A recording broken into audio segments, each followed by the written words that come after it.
everyone, it's Left-Handed Lady here today, coming at you with some quarantine survival tips.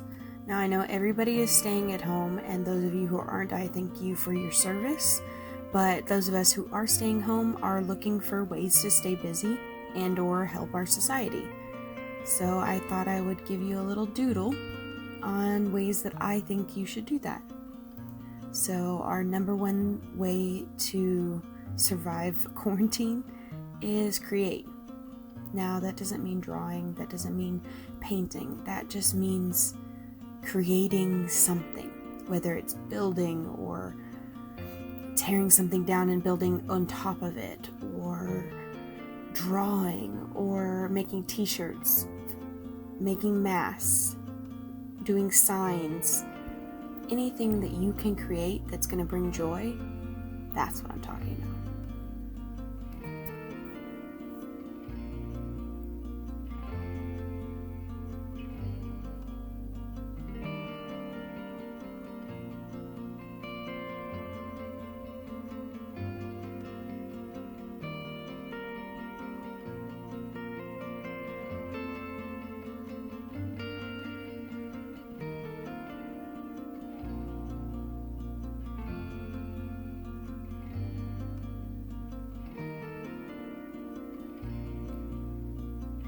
Now is like no other time that we will ever get. We have a lot of time on our hands, and for many of us that won't come again often. So we need to finish all those little projects around the house, brighten up those rooms that make us sad, and take this dark and dreary time and use it to create something beautiful.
My next tip for you is all about cleaning and purchasing those supplies.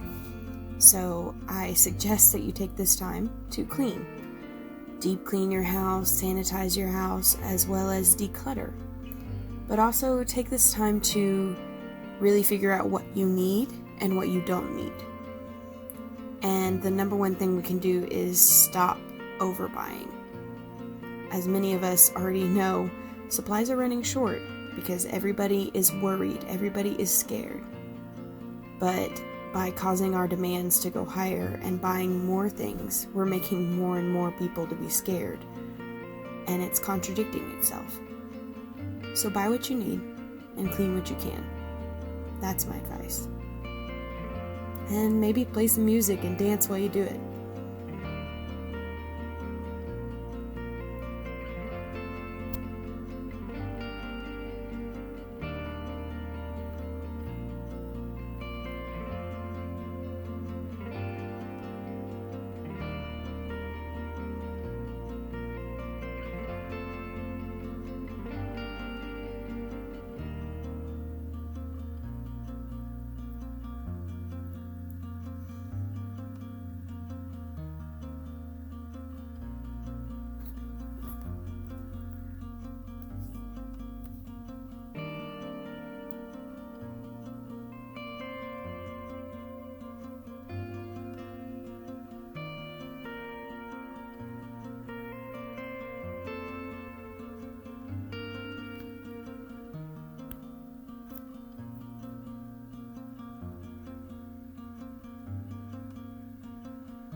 Okay, and on to tip number 3.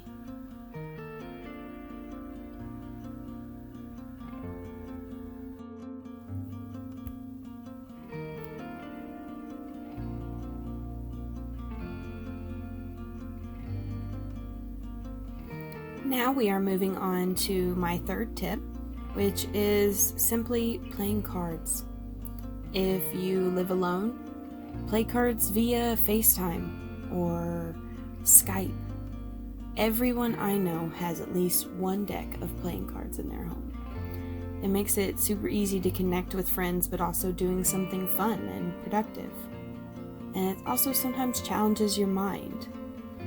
Try a new game that you've never played, or even a game that you haven't played since you were a kid.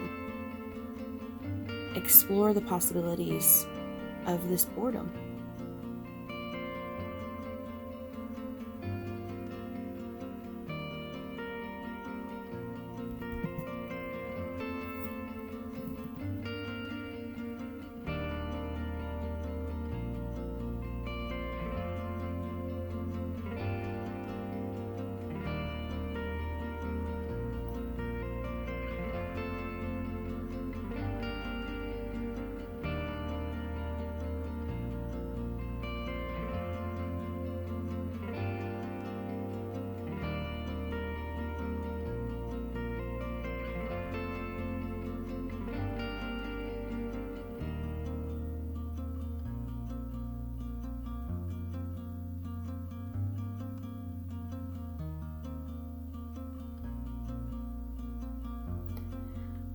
And on to our fourth tip in surviving quarantine.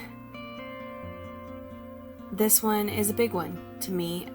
It makes a lot of sense to me, and I hope that y'all are all supporting one another in the ways that we should be in this hard time.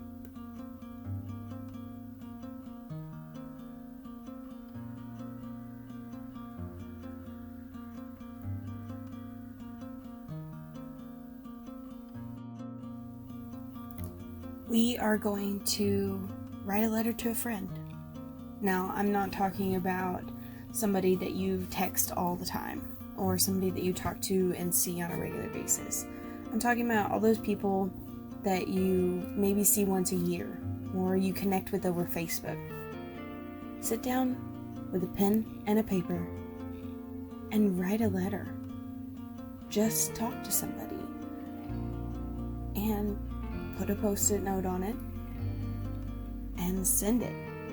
It's not that hard, and yet it can make someone's day 10 times better. You don't even have to say anything big. You just have to let them know that you're there, thinking about them, and they are a good enough friend for you to sit down and write a piece of paper to them, which means something a lot to a lot of different people. And I think it's something all of y'all should try out.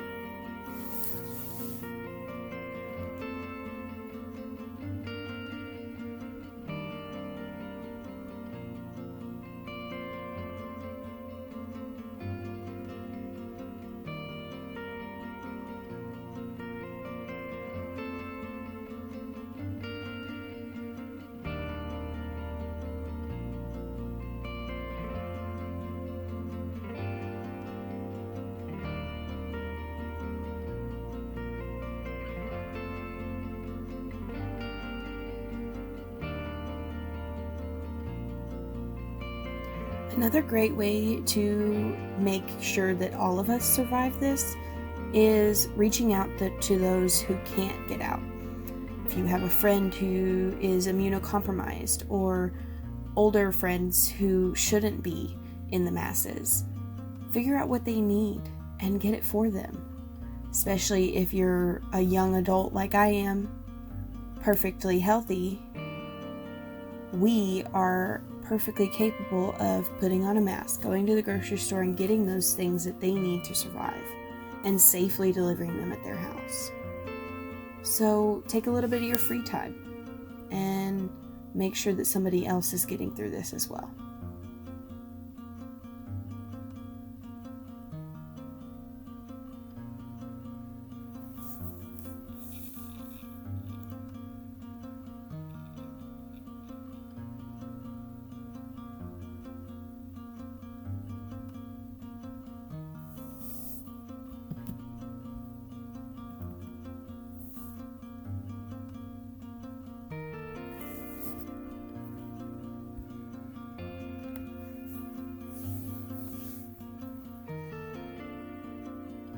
taking the time to acknowledge that we're not the only ones suffering, or that there's other ways of suffering, is a big part of our community coming together to fight through this. And I hope that all of y'all will support me in giving back to those who can't in this situation, in more than ways than one.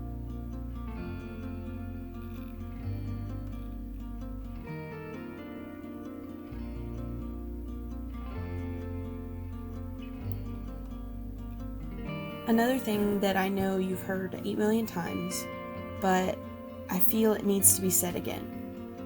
Wear a freaking mask when you are in public. It doesn't have to be a surgeon's mask.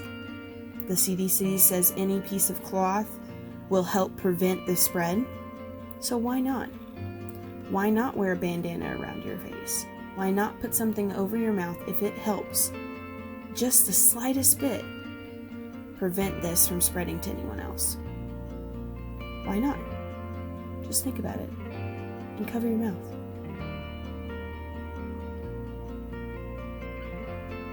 And lastly, I think one of our biggest things is for those of us who have got workers' comp or have money to support ourselves during this hard time, let's think about the people who don't.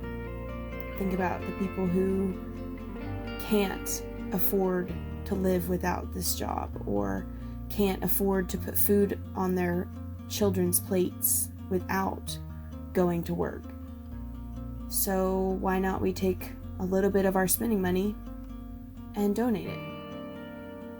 Give it to a church or a food bank or a homeless shelter, or something that someone else who may not have as much as you do can take a benefit from it. And then once this is all over, still do that. Still make a difference in your community in one way or another.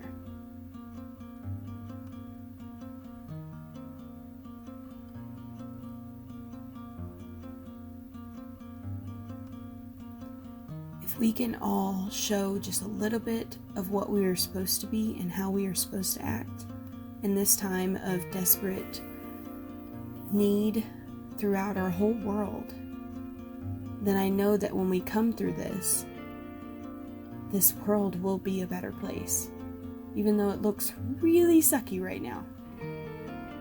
The things that people are doing around me makes me believe that there will be a better tomorrow. So I'm going to leave you here with this, my quarantine survival tips, and I hope everyone can understand how to stay safe and stay healthy throughout all of this. Thank you guys for watching, and I want you to remember, never stop creating. In hard times and good times, what we create is all we can give to this world. I'll see y'all next week.